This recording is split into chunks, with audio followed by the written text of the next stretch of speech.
Here's more of the Alice Stewart Show on 96.5 The Voice. And we're back on the Alice Stewart Show, 7:45, about 15 minutes before 8 o'clock on a nice Thursday morning. And so many developments going on in Washington, D.C., from Iraq to Benghazi to Bergdahl to IRS. So it's great that we're able to speak with Senator John Boozman and get his thoughts and feedback on this. Senator Boozman joins us on the Royal Overhead Door Hotline. Senator, good morning.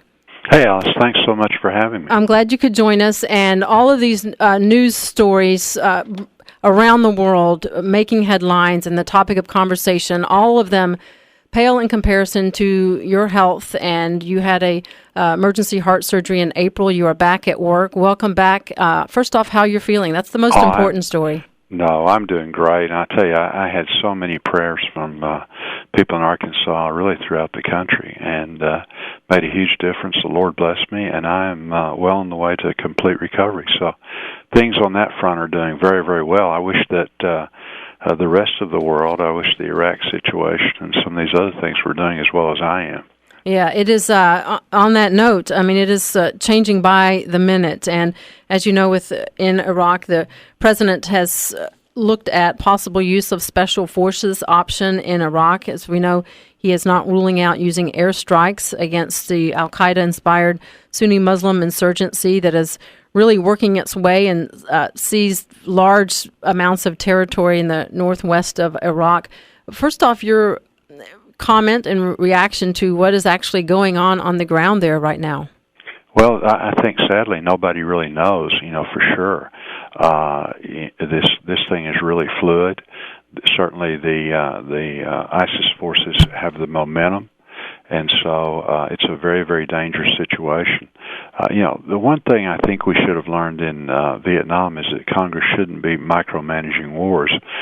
But the president needs to come forward with a plan, and I'd like to hear what the commanders, over there, the people that we do have in the intelligence community, people like Petraeus, that are so knowledgeable, about this.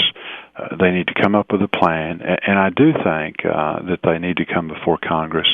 That protects them. It helps get the American public involved in things. So there's just lots going on, and yet there's really not a lot going on. It doesn't appear from the administration.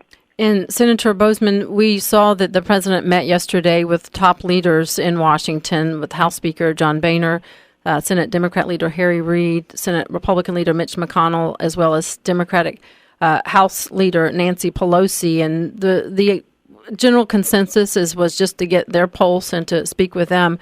But word out this morning, talking with Chris Direwalt this morning, there's a chance that he will just bypass Congress and do whatever he wants, as he's done many times before with Iraq. What are your concerns if that were to happen? Well, again, I think that would be a huge mistake, especially with the president's history of doing these things. The American public is just getting tired of this stuff. And so for all kinds of reasons, he needs to be talking to Congress. There's a lot of people here that are intelligent, can be helpful, want to be supportive.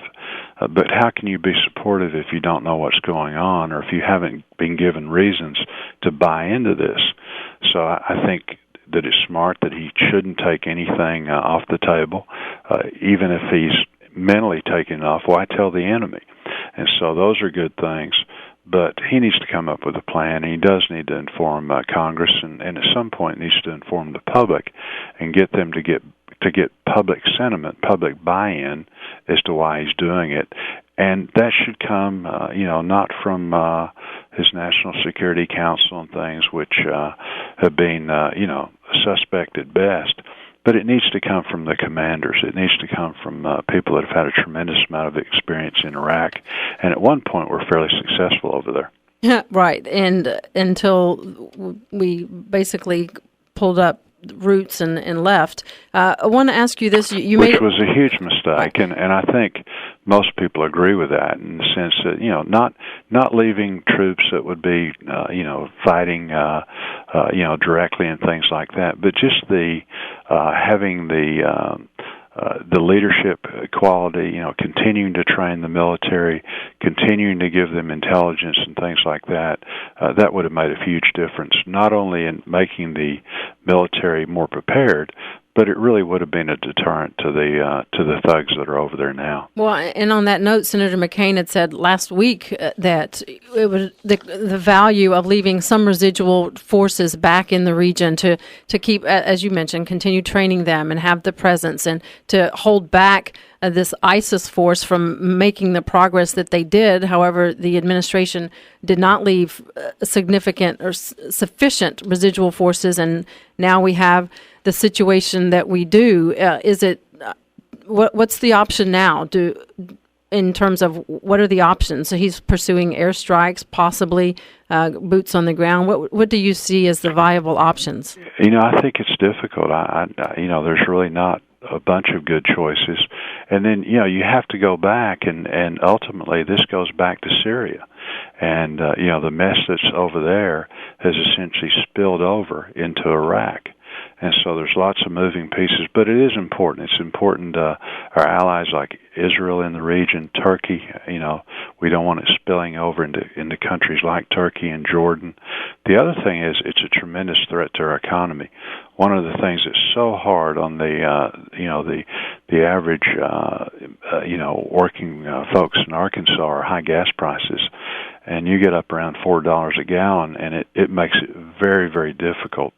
And with the uncertainty and then the possibility of ISIS taking over the oil facilities and stuff, we could see gasoline, diesel spike, which would cause a rise not only in gasoline prices but in food prices, the whole bit. And what we've heard from this president, as you recall, when he was running for re-election, he said Al-Qaeda's on his heels, and now we have the situation. Many times we're hearing and seeing his foreign policy is that of leading from behind. What has this done in your mind, looking at the big picture, the world stage? America was the world superpower, and now we found ourselves in this situation. What has his policies done? What have he done with regard to America being viewed around the world as the military superpower? Well, I think it goes back to Reagan's peace through strength. And, you have to be strong militarily. You have to follow through with the things that you say you're going to do. You have to have respect amongst the nations. And there's a lot of things that we can do that aren't militarily. If somebody is acting inappropriately, we can do that because of the strength of our tremendous economy. But right now we've lost that. We're so wishy-washy.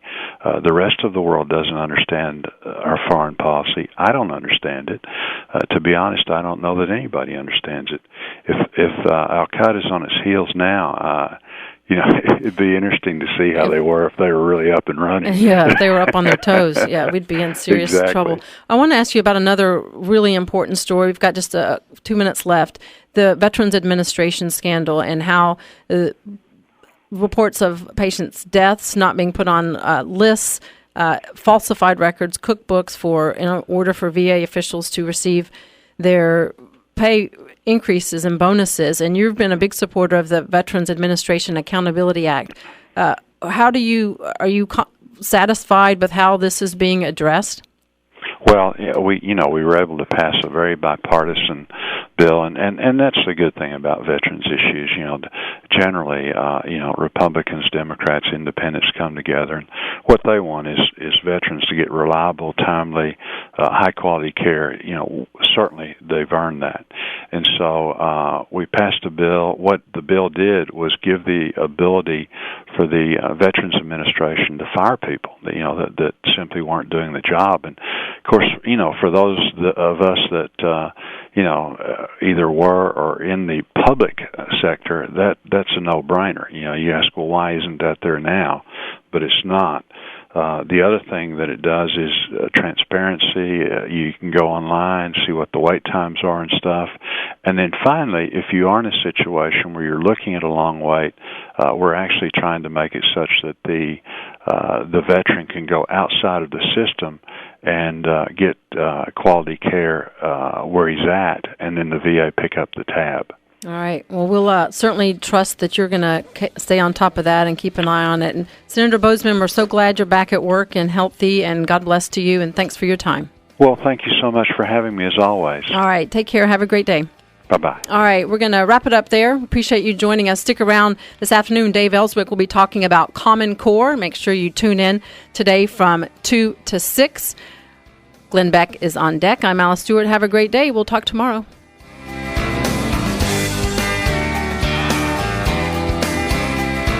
You gotta live and learn, you gotta crash and burn, you gotta make some stances and take some chances, you gotta laugh and love and take all life has to give.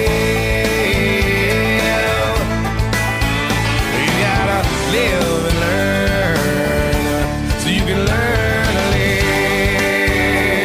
live. The Alice Stewart Show on 96.5 The Voice.